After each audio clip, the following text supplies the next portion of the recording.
Vous savez que notre paracha, la paracha Tazria, est essentiellement consacrée à la lèpre, avec tous les détails de cette maladie psychosomatique ou moralo-somatique.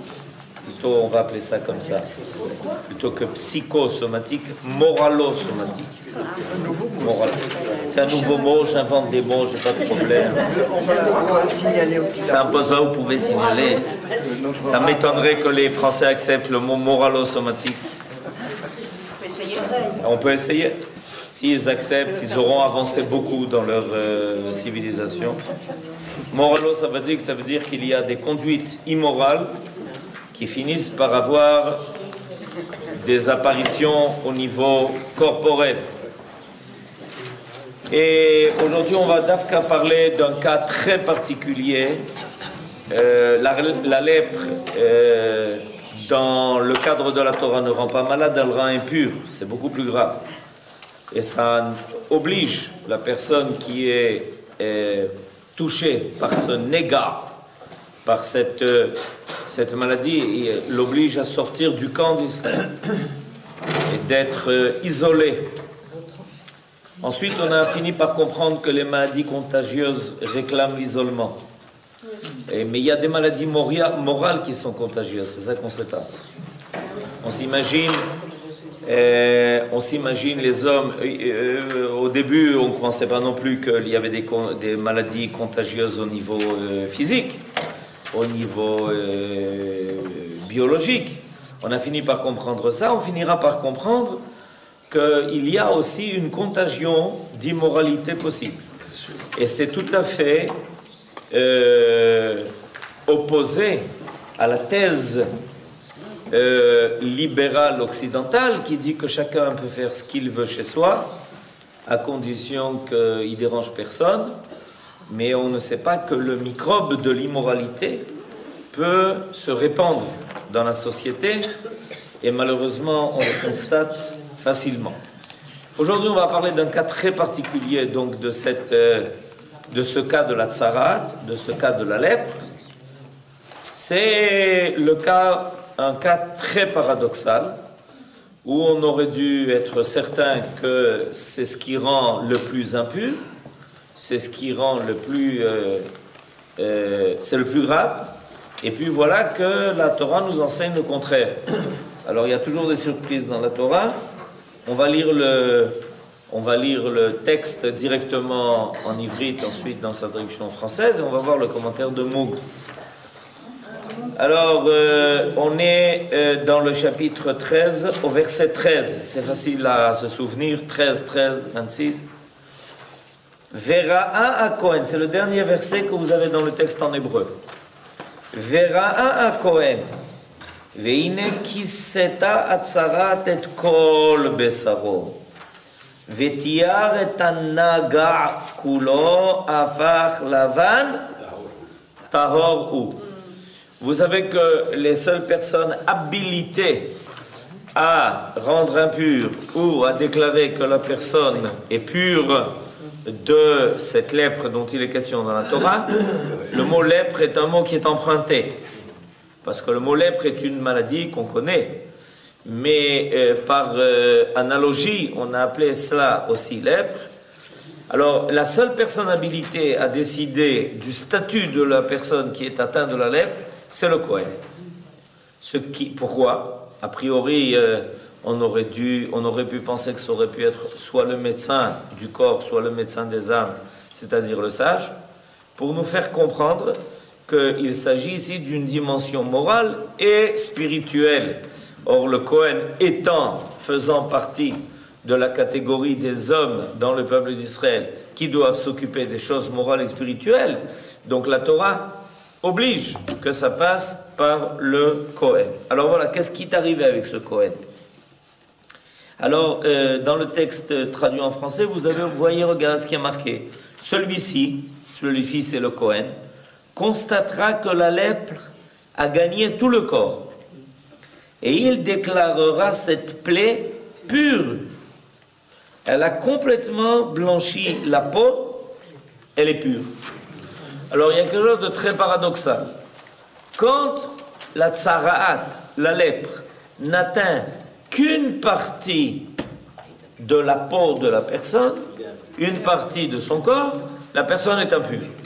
Si ça se répand sur l'ensemble de son corps et qu'il est blanc de la tête aux pieds, on le blanchit. Voilà. C'est très curieux, c'est très paradoxal. C'est difficile à comprendre, nous dit Estelle le médecin. Parce qu'une septicémie, par exemple, c'est un cas où le microbe s'est propagé dans tout le corps déjà, que Dieu nous préserve. C'est le moment le plus dangereux. Or, voilà que précisément la Torah nous dit qu'au niveau de la tsara'at, quand l'ensemble du corps de la personne est recouvert de tsara'at et qu'il est entièrement blanc, alors à ce moment-là, il est blanchi. Alors ça, c'est très paradoxal, et c'est ce qu'on veut essayer de comprendre aujourd'hui. Cette situation paradoxale, il y a quelque chose d'extrêmement profond qui va nous être enseigné par l'intermédiaire de cela. Et je tiens à tout de suite souligner que ce n'est pas le cas paradoxal, ce n'est pas le seul cas paradoxal que nous connaissons. Par exemple, si quelqu'un est assigné devant le tribunal, le Sanhedrin, pour avoir commis une faute grave qui réclame peut-être même la peine de mort, si l'ensemble des juges est d'accord, c'est-à-dire une seule voix, il n'y a pas de contestation, il est libre. Alors évidemment, ça paraît tout à fait surprenant, parce qu'on a 71 juges qui disent coupable, et alors on dit au monsieur, ben vous pouvez partir. Alors là, ça paraît aussi tout à fait paradoxal, parce que si tout le monde a l'unanimité, ça existe dans d'autres droits. Oui, pas dans le droit français. Ça existe dans le droit français? Oui, mais dans le droit français. Attendez, laissez-moi poser la question à Maître David. Est-ce que cette situation paradoxale existe dans le droit français? Absolument pas. Au contraire, si le tribunal prononce l'accusation à unanimité, tout le monde tape des mains en disant mais on a exactement ce qu'on voulait. Et voilà que dans le cadre de la loi juive, quand tout le monde est d'accord pour accuser, on lui dit mais tu peux partir. Alors c'est paradoxal. Ok. Alors voyons ce que Mouk nous dit là-dessus. Elle a complètement blanchi, elle est pure. De nombreuses hypothèses ont été formulées sur les motifs qui peuvent être à l'origine de cette loi. Il semble possible d'entrevoir la raison en nous rapportant à la conclusion qu'en tire le Talmud dans le traité de Sanhedrin. Rabbi Yitzhak disait « Le Messie ne viendra que lorsque le gouvernement du monde entier sera devenu hérétique. » Derrière le rideau, alors. Quoi, vous pensez qu'on arrive à grands pas? Ok. Rabat appuyait cette opinion en se référant. Et ce qui est extraordinaire, c'est que cette opinion-là va être étayée par notre paracha. Par ce verset. D'où on apprend ce principe-là. Rabat appuyait cette opinion en se référant à notre verset. Kulo afar lavan tahoru. Lorsque toute la peau du corps est devenue blanche, elle est pure. C'est-à-dire que Rabat a découvert dans ce verset non seulement eu un diagnostic à propos du lépreux individuel, mais comme beaucoup de choses dans la Torah, il y a plusieurs niveaux qui se découvrent. Et il s'avère que ce verset fait référence non seulement à la situation de l'individu qui aurait fauté, mais ce verset fait aussi référence à une situation d'ordre mondial.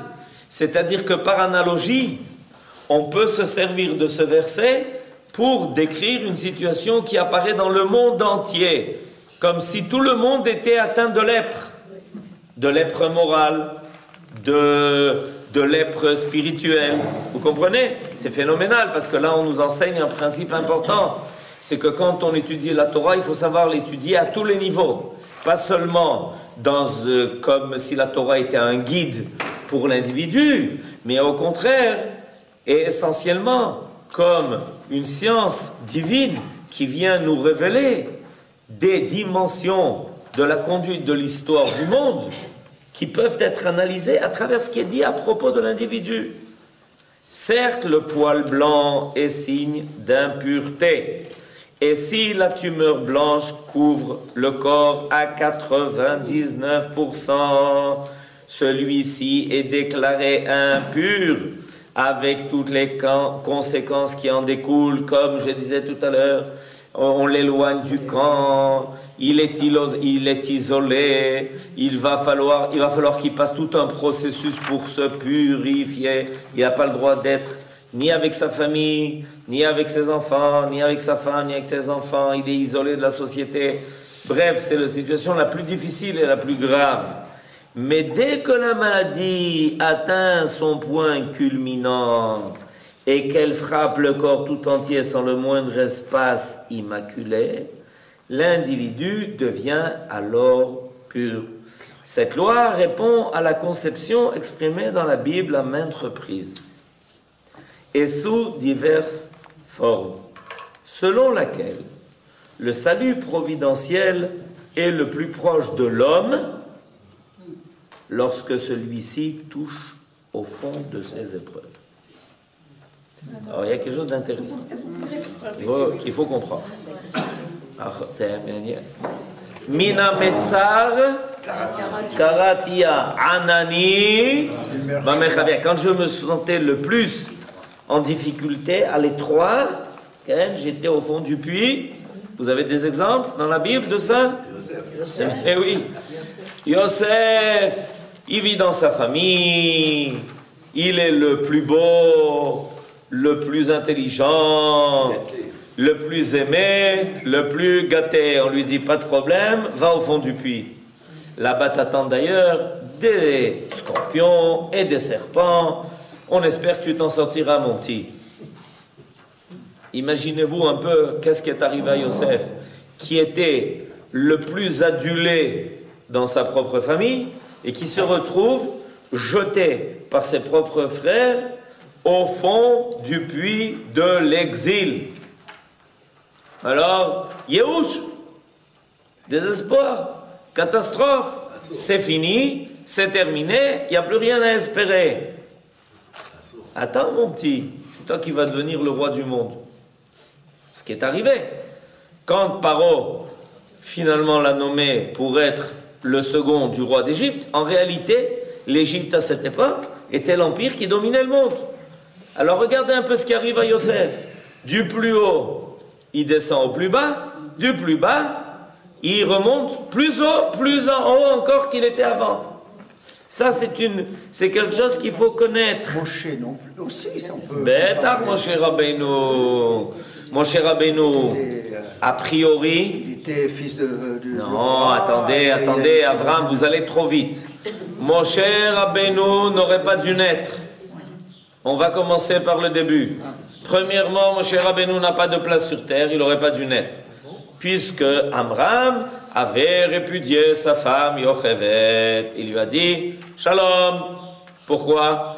À quoi ça sert qu'on soit marié? De toutes les façons, on ne peut pas avoir d'enfants. Si c'est pour les avoir, les jeter dans le Nil.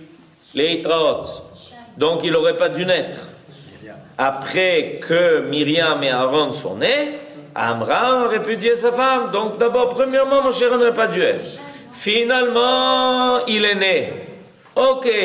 Premier cadeau de naissance, on te jette sur un petit panier en osier dans le Nil.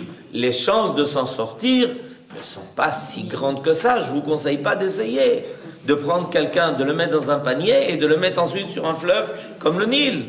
Il y a très peu de chances qu'il s'en sorte.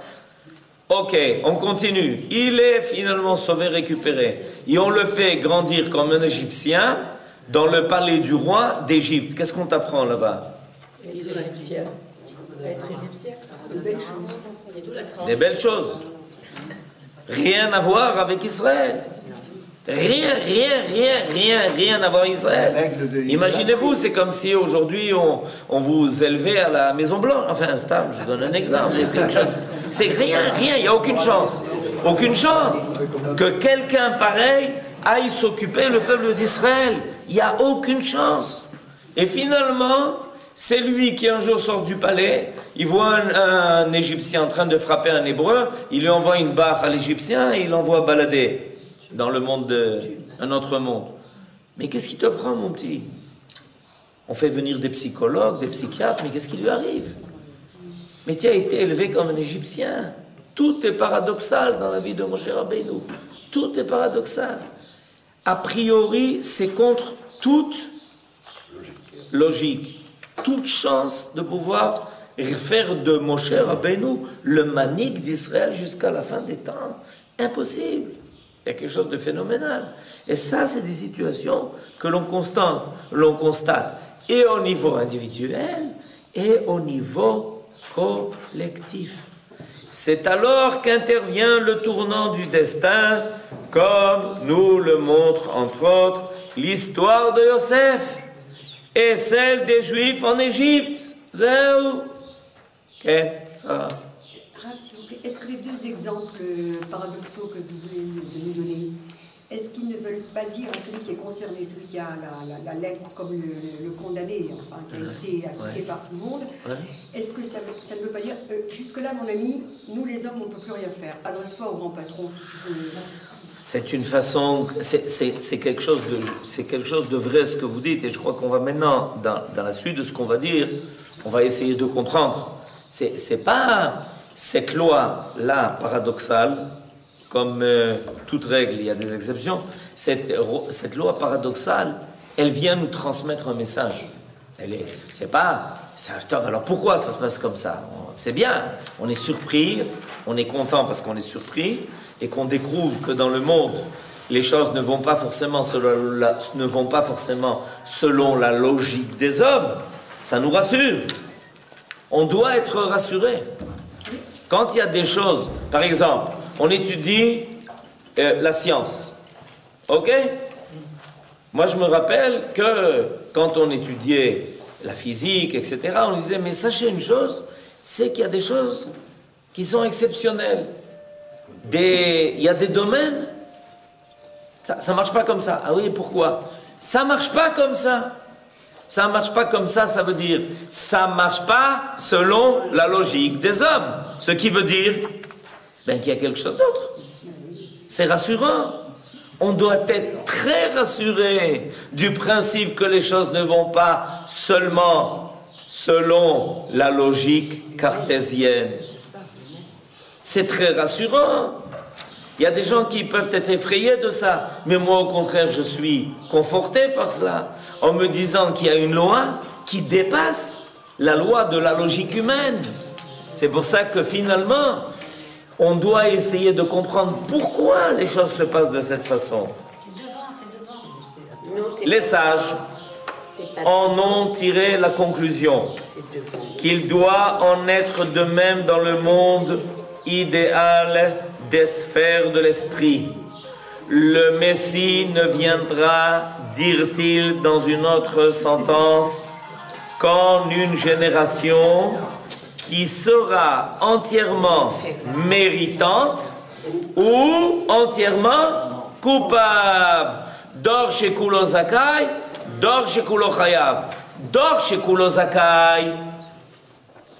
Pour les tzadikim, c'est bien. Pour ceux qui veulent Dor shekulo zakai, une génération qui est entièrement méritante, ça va, ça marche selon le principe qu'on a appris, qu'il y a récompense, qu'il y a punition, c'est Besséder. Dor shekulo chayav. Mais c'est quoi cette histoire-là, Dor shekulo chayav? Le Mashiach viendra Dor shekulo chayav. Vous savez qu'il y a une très belle explication sur cet enseignement.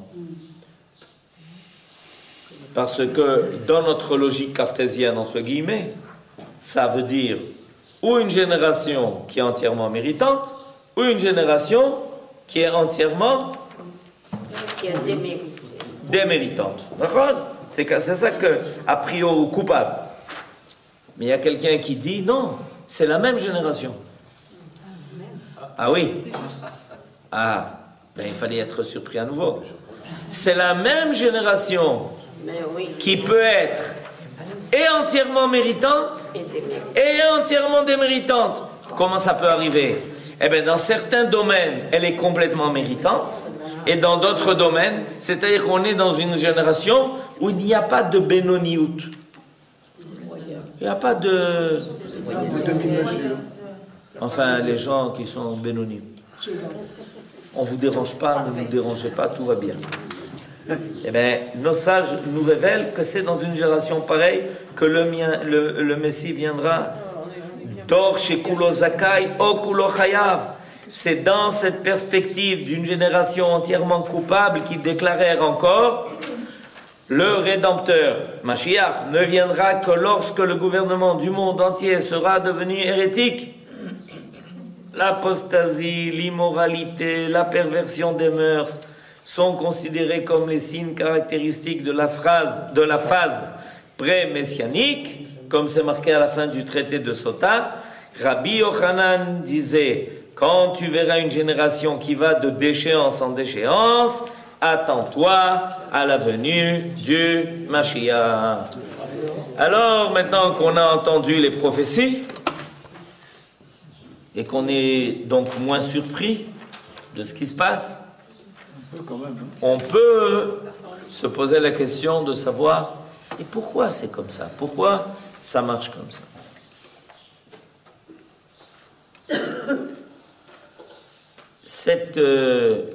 Cette exposition des choses dérange, comme je disais tout à l'heure, quand on veut s'en tenir à une logique humaine. Une logique humaine veut que, à partir du moment où tout va mal,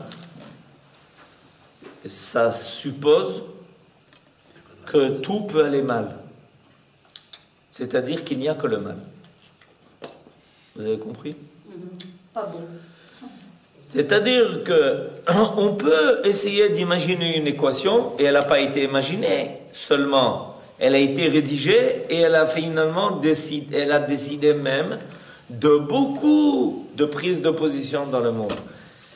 Tout peut aller mal. C'est-à-dire, on peut arriver à une situation où quelque chose est irréversible, et que tout échoue, et que finalement, quand tous les éléments sont réunis pour que ça ne marche plus, eh bien ça ne marche plus.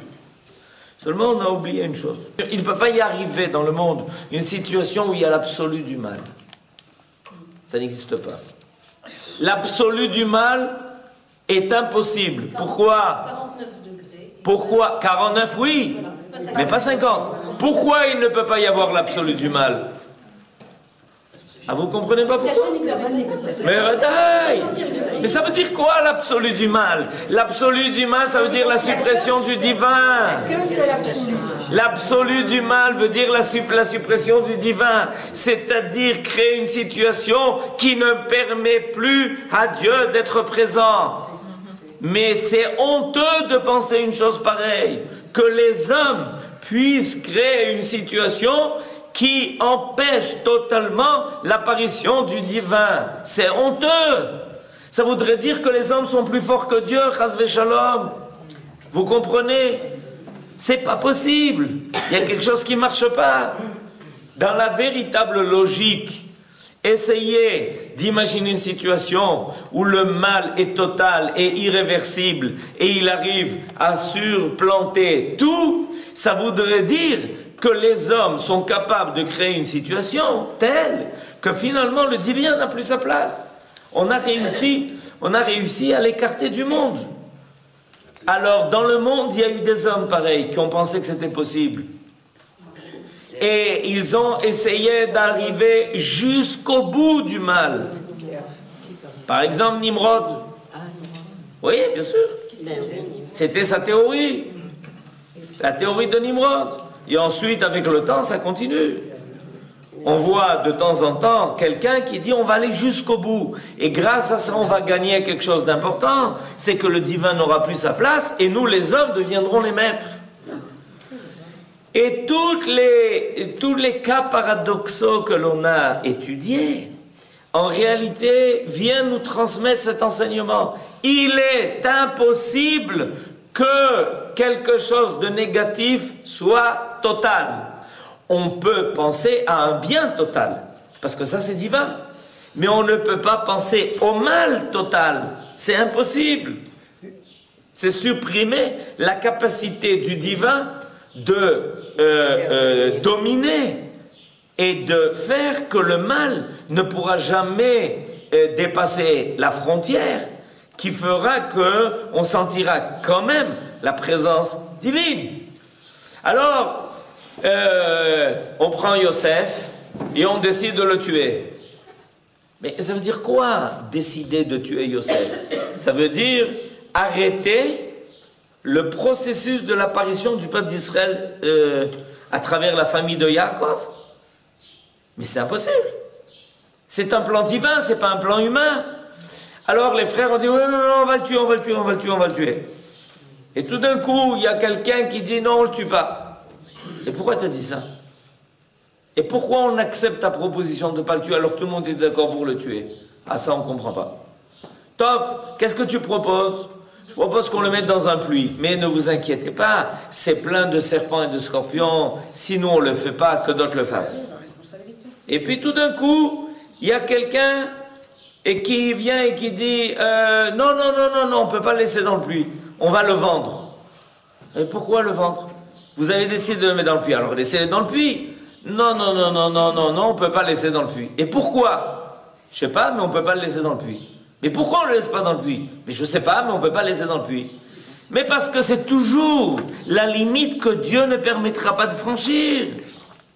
De tuer Yosef, de le laisser dans le puits avec les scorpions et les serpents. C'est une limite qu'on ne peut pas franchir. C'est impossible.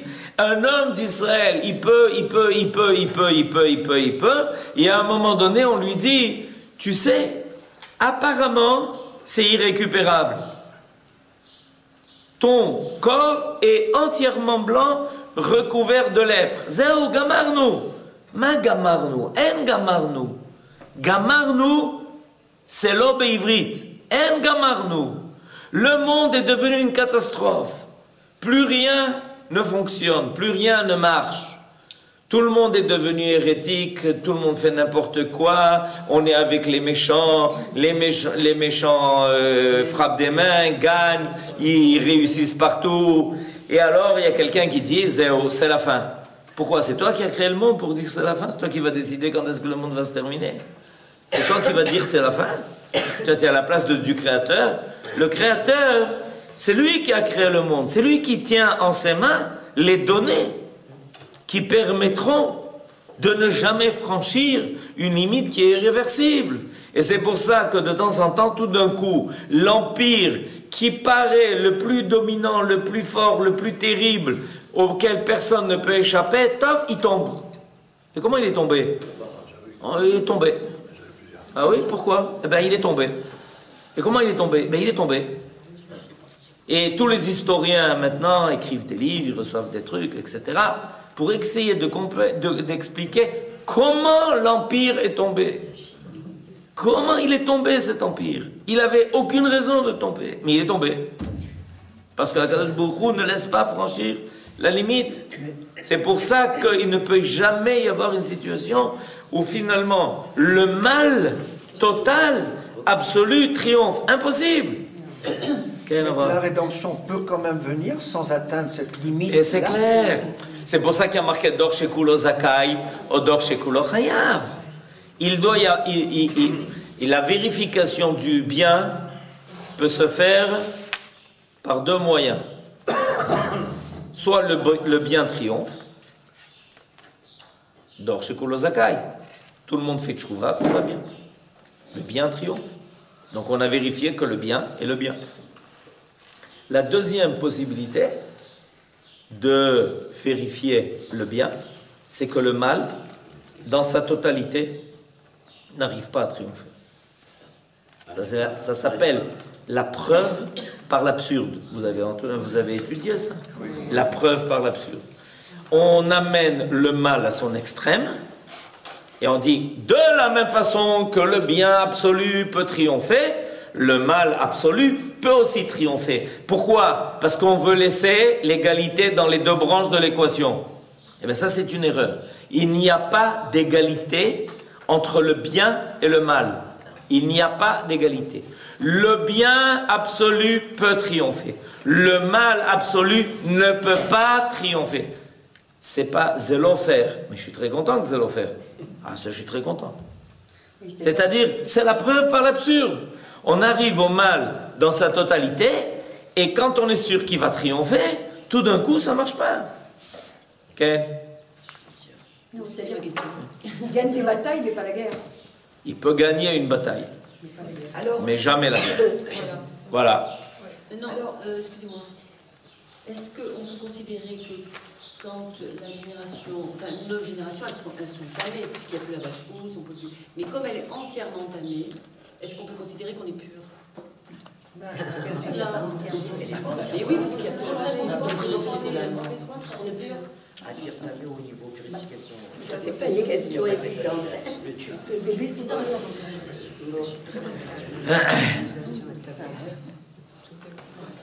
C'est intéressant comme question. C'est-à-dire, on est dans une situation où on ne peut pas se purifier de ce qui nous rend impurs. Donc, Akadosh Baruch Hu a suspendu l'idée de l'impureté. Il est exonéré. C'est pas ça. Il a suspendu. On ne peut pas faire apparaître l'idée de l'impureté dans le monde quand il n'y a pas possibilité et capacité de s'en défaire. Sinon, ça ne veut rien dire. J'explique pourquoi. Parce que l'idée de l'impureté vient de l'idée de la pureté. S'il n'y a pas un état de pureté, on ne peut pas. D'ailleurs, vous comprenez que étymologiquement, c'est ça que ça veut dire. C'est quoi impureté? Non pur. Donc, il faut d'abord qu'il y ait la notion de la pureté pour pouvoir parler de l'intention de l'impureté.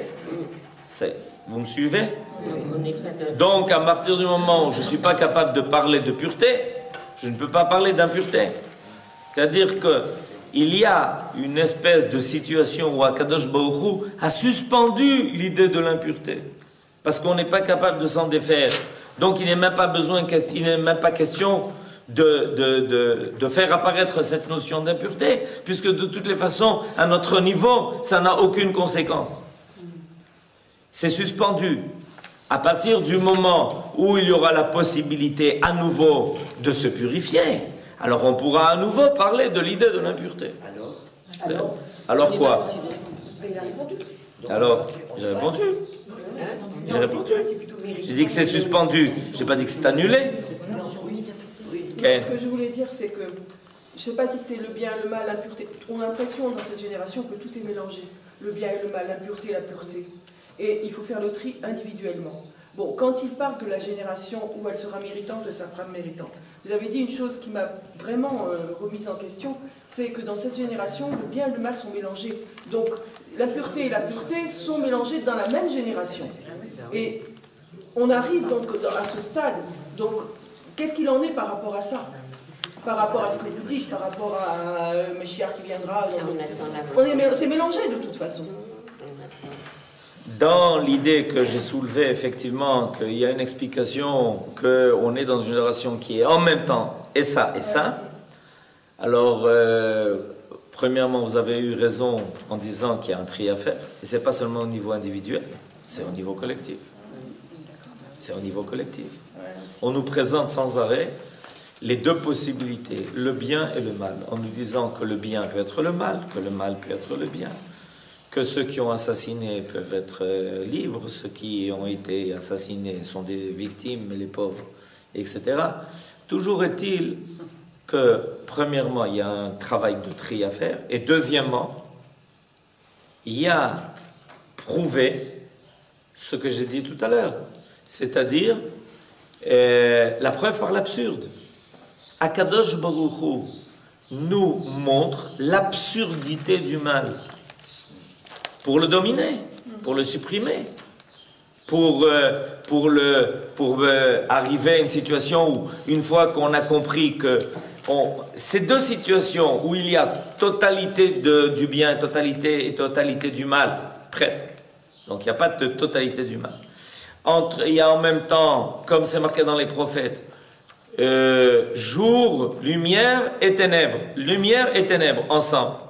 C'est bien pour que on puisse une fois pour toutes faire la vérification que la lumière c'est le bon et que les ténèbres c'est le mal.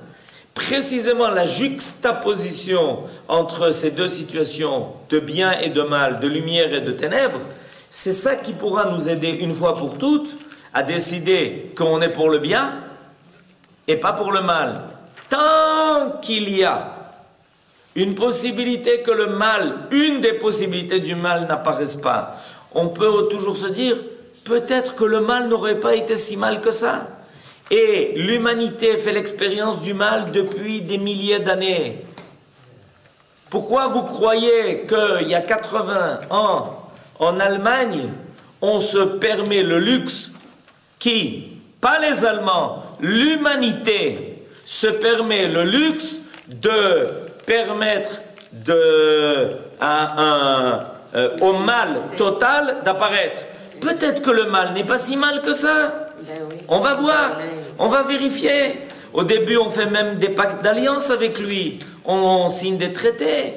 Mais les gens sont devenus fous. Ou alors, ils ne savaient pas. Non mais on rigole. En ce moment, il y a environ chaque mois un livre qui paraît pour prouver que tout le monde savait tout. Et vous savez, au bout de 50, 60 ans, on publie tout, c'est fini. Toutes les archives apparaissent. Et il s'avère que tout le monde savait tout. Tout le monde savait tout. Et personne ne faisait rien. Mais personne ne faisait rien. Pourquoi? C'est la question qu'il faut se poser. Peut-être que le mal n'est pas si mal que ça. Peut-être que finalement, il n'a pas tort. Peut-être que c'est bien qu'il y ait quelqu'un qui remette qui fasse de l'ordre.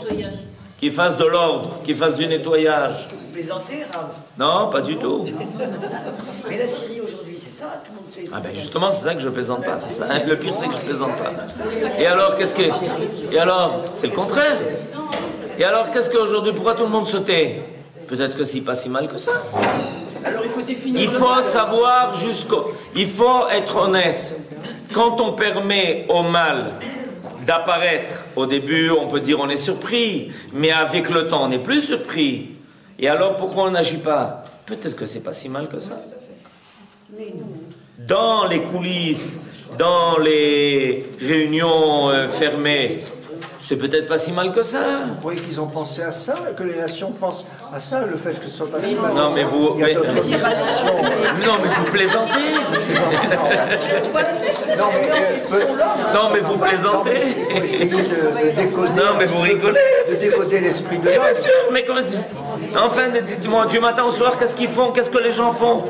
Qu'est-ce que les dirigeants font? On leur donne des informations, ils ont des espions partout, toutes les communications sont interceptées. Il n'y a plus aujourd'hui personne qui dit un mot dans le monde sans qu'on sache exactement ce qu'il a dit au même moment. Et il y a de temps en temps quelqu'un qui fait une révélation. Vous savez, les Américains, ils ont entendu les conversations d'un tel. Boker Tov. Boker Tov. Ce qu'ils ne savent pas, c'est que nous aussi on fait. Non. Mais toujours est-il que tout le monde sait tout. Tout le monde sait tout. Il y a quelqu'un qui ne sait pas quelque chose. Tout le monde sait tout. Alors pourquoi on laisse faire? Peut-être que c'est pas si mal que ça. C'est peut-être pas si mal que ça. C'est pas si terrible que ça. Peut-être qu'on peut même un jour coopérer avec ça. On va voir où ça mène. Et un jour, on fera un pacte. Je vous assure qu'il y a déjà des accords qui ont été préparés dans le cadre où un tel gagnera ou un tel gagnera. Les accords avec lui ont déjà été préparés. Ils ont déjà été frappés à la machine. Mais enfin, je ne sais pas comment les gens disent. Les gens tmimout, la tmimout des gens, c'est phénoménal. Vous avez regardé ce qui s'est passé à 80 ans. Pourquoi l'Angleterre n'était pas prête à conclure un pacte? Oui. La Russie n'a pas conclu un pacte? Oui. Et c'était ceux qui étaient les plus menacés. Et finalement, ce sont eux qui ont été attaqués. Vous savez de quoi je parle? Ok. C'est bien. C'est l'histoire des Si vous voulez un cours d'histoire, il pourra vous donner les détails et les dates. Les mêmes nations qui ont conclu des accords avec ce rachat immarchement, ce sont les nations qui finalement ont été le plus mises en danger et attaquées directement par lui. Mais ces mêmes nations, la Russie, elle a sauvé les Juifs aussi qui étaient dans... J'ai pas dit ça, j'ai rien dit. C'est pas ce que je vous dis. C'est quand même curieux le monde. Tout, mais Vadaï, c'est curieux. Mais Vadaï que c'est curieux. Mazotomeret, c'est curieux. Ça veut dire que tu penses que tu peux coopérer avec le mal. Zéro, Nekuda. Ce qu'ensuite ils vont faire avec les Juifs, c'est déjà une question en plus. Parce que ça, c'est toujours le thermomètre finalement de la moralité de l'humanité. Oui, Bédard. Peut-être que le 50e degré, c'est justement la Tmimout. Pardon? Le 50e degré, il vient peut-être justement de cette Tmimout. Le 50e degré, c'est de savoir que Kadosh Baruch Hu, il a toujours les fils en main. C'est ça. Donc si on est amim, on peut dire, moi je vais dormir en paix. Mais ceux qui doivent œuvrer dans le monde, Florence, ne peuvent pas se permettre ça. On ne peut pas dire, Tov, on est amim, nous on ferme les yeux sur la richoute. C'est très dangereux. Parce que finalement, il y a des moments où on frôle quelque chose de très grave. Achashverosh nous invite au Mishté, on dit, Tov, on va au Mishté.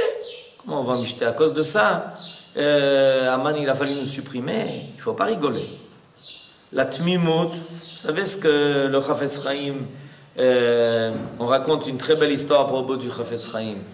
Le Chafetz Chaim assistait à une grande réunion, tout le monde avait été appelé, cas d'urgence, il y avait des choses, des décisions graves que les communautés juives devaient prendre. Et puis au milieu de la réunion, il voit quelqu'un qui passe un petit mot à son copain, à son voisin.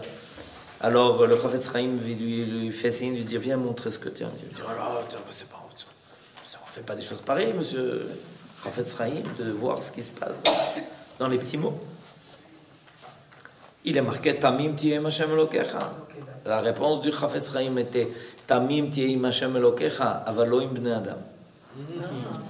Shabbat shalom.